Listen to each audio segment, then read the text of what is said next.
You know, this worked. I was thinking this while you were talking about going to the Sit video down so we store. can hear. I want to hear this, and we'll go.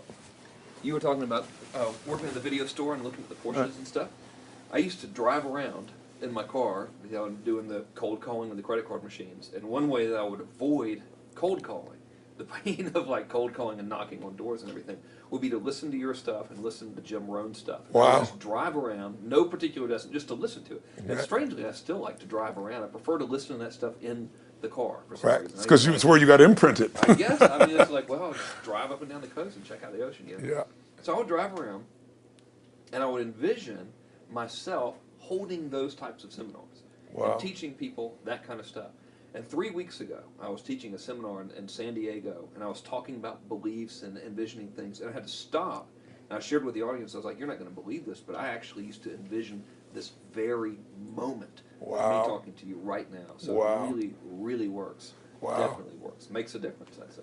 I'll tell you what, I worked with Andre Agassi in 1993, I think it was. He'd been #1, he dropped to 32nd in the world.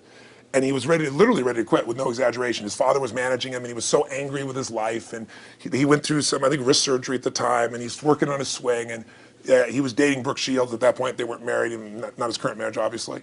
And so she said, you gotta come see Tony. She goes, I don't need motivation. He goes, he's not motivation, man, he's strategy. He'll show you how to make that shift in your head. So he comes, I work with a guy. In the beginning he's saying, you know, do your magic stuff.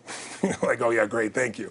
And I said, tell me, you know, if you ever hit a tennis ball perfectly, and I'm trying to get him in the zone to remember that time, like you visioned, where he was perfect at it.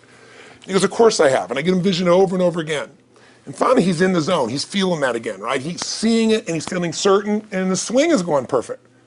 And I said, how's that feel? He goes, it feels perfect. I said, but are you thinking about the swing? You're not thinking about the swing, you're not thinking about how to do it. You're just seeing the result you want so vividly that it's there. So all I did was train him how to go in that state over and over again. He won the next weekend. The second weekend he came in second. Within 6 months he was #1 in the world again, and he gave me unbelievable credit. But all it was conditioning the mind. You did it with tape, so did I. We were just talking about this earlier, Pam and I used to go when I was 17 years old down to downtown Los Angeles, this place called Night Education, K-N-I-G-H-T, like in the night.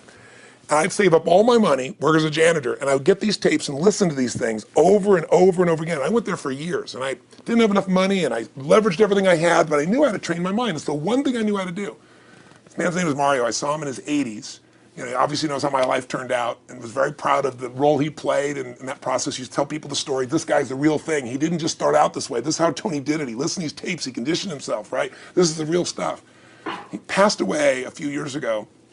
I'm calling his house, and he passed away, and his daughter was there, and she wanted to share with me that how I touched his life and so forth. But the best thing was, I thought, you know what? I want to get those tapes. I want to get that stuff that conditioned. You know, I want to go back to that moment like you did of, you know, that moment was visualizing, now I'm living it. And she said, he left all this in his will to you.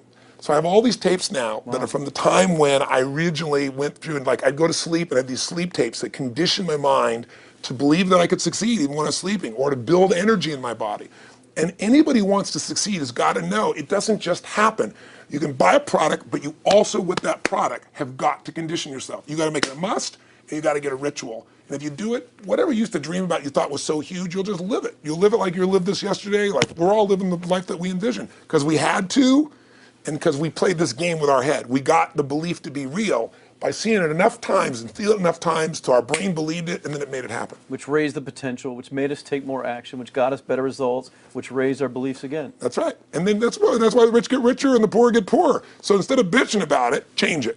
And this is how you change it. It's like a self-fulfilling prophecy. Completely. It's pretty easy to change.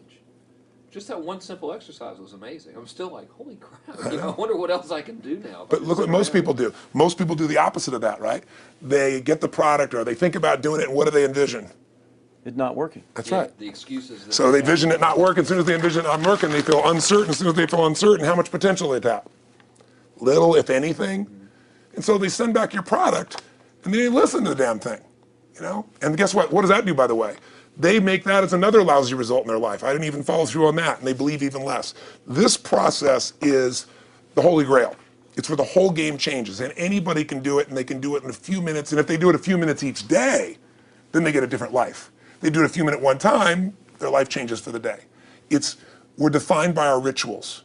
Everybody's got rituals, certain things they do every day. And what we three have in common, and anybody that I know of who has a life that they're living that was once a vision, is we saw it again and again and again, even when it didn't work, even when you lost 100 grand, even when I'm working as a janitor, there's something we would not give up on. And if somebody watching wants to change their life, they got to decide what they won't give up on and then put themselves in the state of momentum by a couple little rituals. That's all it takes. And I think especially when it comes to anything related to making money, like making money products or promises or courses, people are so inundated with scams and all this garbage, true garbage, that, you know, their natural thinking is that they're so skeptical. It's like they fall into the conditioning of, well, if anything's ever going to work, that thing has to prove it to me before I believe anything. So when they go to approach the thing to make more money with, they're like, well, I'm starting at zero, and this thing has to prove to me that it has any potential at all before I believe that it will. Don't you agree with that's the case? Unfortunately, I agree it's the case, but here's the truth. When somebody says to me, in my business even more, because a lot of people think I'm a motivator. I hate that term. That's never been what I've done. I do believe in energy, and I'm passionate. You know, they see 10,000 people in a room rocking, they go, oh, he's motivating them. I believe in peak state. You get a top athlete, you get in a concert, and you get in state, right? The problem is, to defend themselves so they won't be disappointed again, they lower their expectations. So someone will say to me, well, I'm skeptical or I'm pessimistic. And my response to them is, no, man, you're gutless. It takes no guts to be skeptical. You don't have to have any capacity to be a critic. And now with the web, you don't even have to own that you're the one being the critic. You can burn somebody and, you know, anonymously, right? I said, you know what? It takes guts to believe. And if you think something's going to do it for you without you putting your guts on the line, you might as well forget it right now. So this idea that I'm skeptical or they got to prove it to me, it's the biggest lie. What that really is your fear talking. You're so scared of failing, you don't even want to get your hopes up. And if you don't get your hopes up, you might say, well, what if they get their hopes up and somebody gets disappointed? How many disappointments have we experienced in our business careers and in our lives? The difference is some people take disappointment and let it destroy them. Other people take disappointment and let it drive them. And you get to choose. Are you going to turn this thing into why it didn't work and a bunch of stories and excuses? Or are you going to take this thing that didn't work and figure out what are you going to do to make it work? And it may not happen the first time, the second time, the third time, but the people that are relentless find the way. And it's the common denominator in all these guys that are kind of our friends or family, you know, money masters, you know, the new money masters is they all did it with will. Nobody here inherited this stuff. Everybody figured it out. And keep figuring it out. And it's going to keep changing. And you say, you know what, you know, 1% of 99% of the money being made is being made by 1% of the people because only 1% of the people will condition their mind and condition their body and follow through some daily rituals. The rest will tell a story about why it didn't work, how it wasn't their fault. And you got two things in life. You got results or you got a story, you know? And too many people think that that 1% is somehow entitled to it and they're not, which is, you know, it's just all in the head. It's all in the their head. belief. It's all in the head, which can be changed with some conditioning. Basic conditioning. You just proved it to us. That's fun. That's why I made Get the Edge and Personal Powers, because I understood that from the very beginning.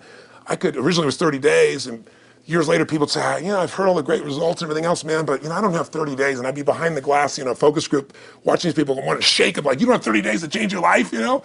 I thought, okay, I'll make it 7 days, you know, just one, because after 7 days, you get momentum. I mean, think about it. When do people's lives change? In a moment. It doesn't change in 10 years. Your life may suck for 10 years, but there's one moment when your whole life changed, the moment you decided.